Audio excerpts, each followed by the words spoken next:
À vos côtés aujourd'hui, Béatrice Rulle, Pascal Spuller, candidat Parti populaire Genevois au conseil administratif de la ville de Genève. Bonjour Pascal Spuller. Bonjour Béatrice. Merci d'être sur Radio Lac ce matin, surtout que j'ai cru comprendre que vous n'étiez pas trop matinal, donc merci d'avoir fait d'autant plus l'effort d'être là à 7h20. Avec plaisir.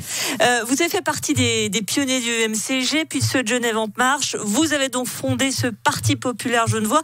Qu'est-ce qui différencie ce PPGE des formations précédentes finalement ? Finalement, ça représente la même chose de mes idées qui étaient à la base au MCG. Pour moi, rien n'a changé. Mes idées sont toujours les mêmes. Si j'ai quitté le MCG, c'est parce que le MCG a changé et pas moi. Parmi vos priorités, la préférence cantonale à l'emploi. Alors, c'est quand même le cas dans l'administration. Il y a en plus eu cette fameuse charte signée entre les fêtières du patronat et le Conseil d'État. Qu'est-ce que vous proposez de plus, finalement, quand on voit ces deux textes-là ? Cette charte très récemment signée, puisque ça date de quelques jours, absolument. Ça me fait plaisir. J'espère que le patronat genevois aura cette moralité de la respecter, cette charte.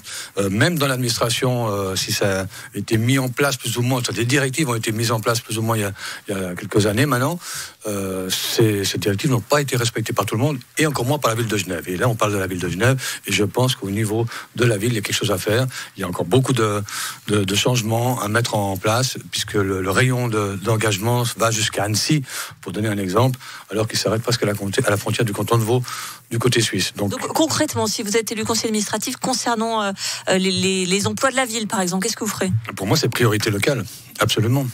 Priorité ou obligation, soyons précis. Alors, obligation par principe, et puis bon, c'est les cas exceptionnels, toujours à réfléchir, mais on va dire priorité.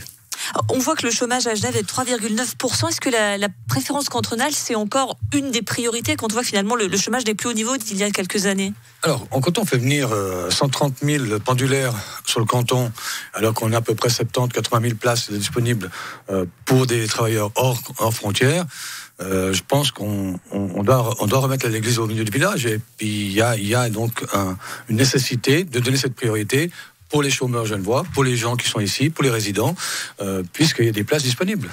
L'autre de vos priorités, c'est le logement et particulièrement la gérance immobilière de la ville que vous souhaitez réformer. Qu'est-ce que vous proposez concrètement ? Oui, alors effectivement, la gérance immobilière, à peu près 5 000 logements sociaux, ce qui est extrêmement important d'ailleurs, puisqu'il faut pouvoir donner des logements à nos Genevois, il ne faut pas les envoyer à l'extérieur, ça ne sert à rien. On a besoin de faire vivre l'économie locale, et pour faire vivre l'économie locale, il faut les gens qui puissent travailler, il faut qu'ils puissent vivre ici en ville, il faut qu'ils puissent profiter des infrastructures que l'on met en place.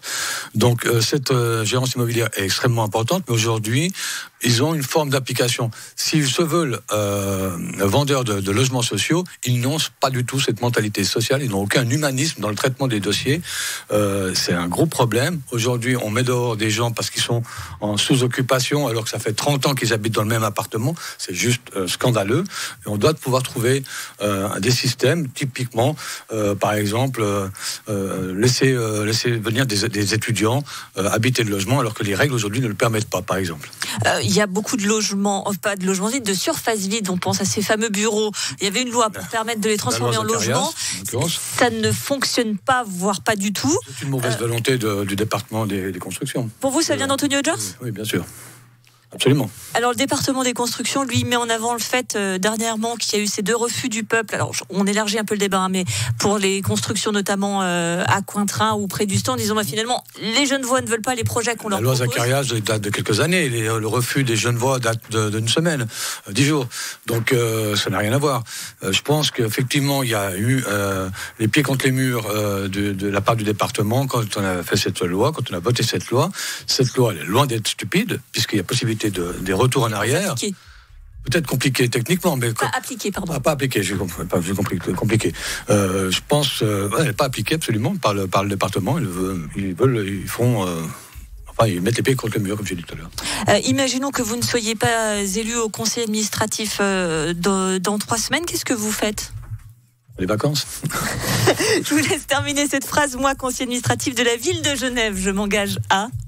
Alors, écoutez, moi je m'engage surtout à être un peu plus proche des Genevois et de leurs nécessités quotidiennes, de leurs problématiques quotidiennes, et comme j'ai dit, dynamiser l'économie locale et permettre aux Genevois enfin de vivre dans une ville confortable et agréable. Merci Pascal Spuller, candidat du Parti populaire genevois. Merci.